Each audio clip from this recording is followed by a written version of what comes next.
The symbolism of the raven and the dove in Genesis 8 is absolutely loaded with meaning for our spiritual lives. Let's break it down.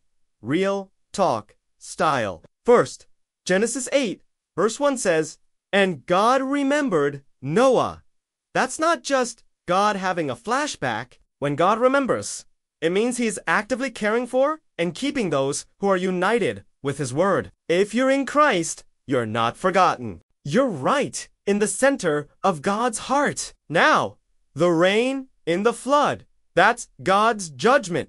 Plain and simple. The ark. That's Jesus Christ. If you're inside the ark, if you're in Jesus, you are 100% shielded from judgment. Not a drop of wrath touches you. Genesis 8, verse 3 says the waters returned and were abated.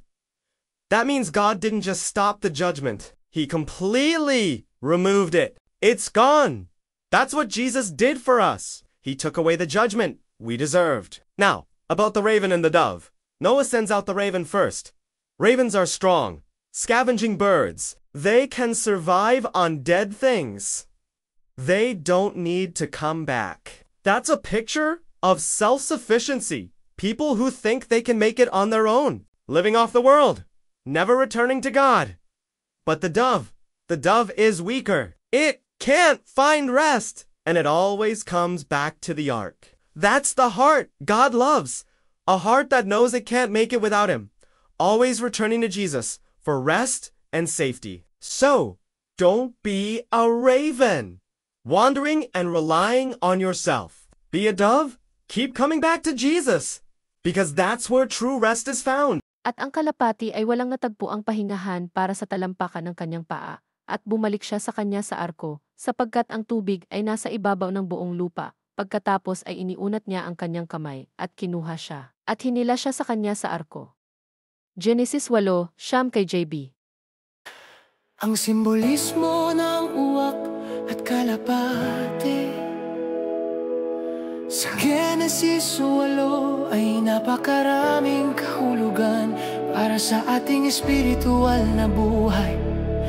Hatiin natin ito sa totoong usapan.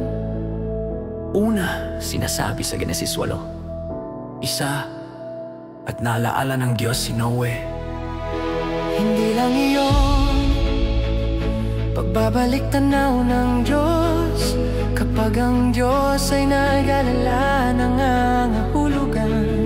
Iyon na aktibo siyang nagmamalasakit at nag-iingat sa mga nakipagkaisa sa kanyang salita. Kung ikaw ay nasa kay Kristo, hindi ka nakalimutan. Ikaw ay nasa gitna mismo ng puso ng Diyos. Ngayon ang ulan sa baha, iyan ang paghatol ng Diyos. Malinaw at simple lang arko, siya si Jesucristo. Kung nasa loob ka ng arko, kung nasa kay Jesus ka, 100% kang protektado mula sa paghatol. Walang kahit isang patak ng galit ang tatama sa iyo. Sinasabi sa Genesis 8:3 na ang tubig ay bumalik at humupa. Ibig sabihin, hindi lang pinatigil ang Diyos ang paghatol, ganap niya itong inalis. Wala na.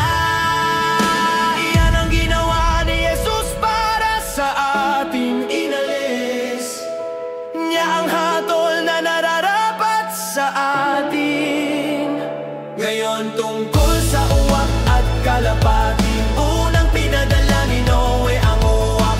Malalakas na ibong naghahanap ng pagkain ng mga uwak. Kaya nilang mabuhay sa mga patay na bagay. Hindi na nila kailangang bumalik.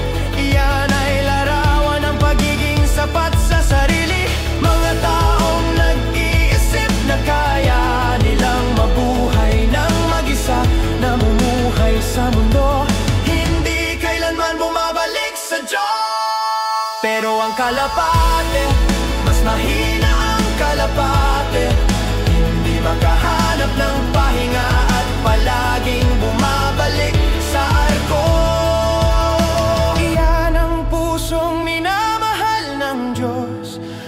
pusong alam niyang hindi niya kaya nang wala. Siya laging bumabalik kay Jesus para sa kapahingahan at kaligtasan niya. Kaya huwag kang maging uwak na naglalakbay at umaasa sa sarili mo. Maging kalapate, patuloy na bumalik kay Jesus. Dahil doon matatagpuan ang tunay na kapahingahan. Paki-share po ang channel para sa kaluwalhatian ng Diyos. Si Jesus ay Hari.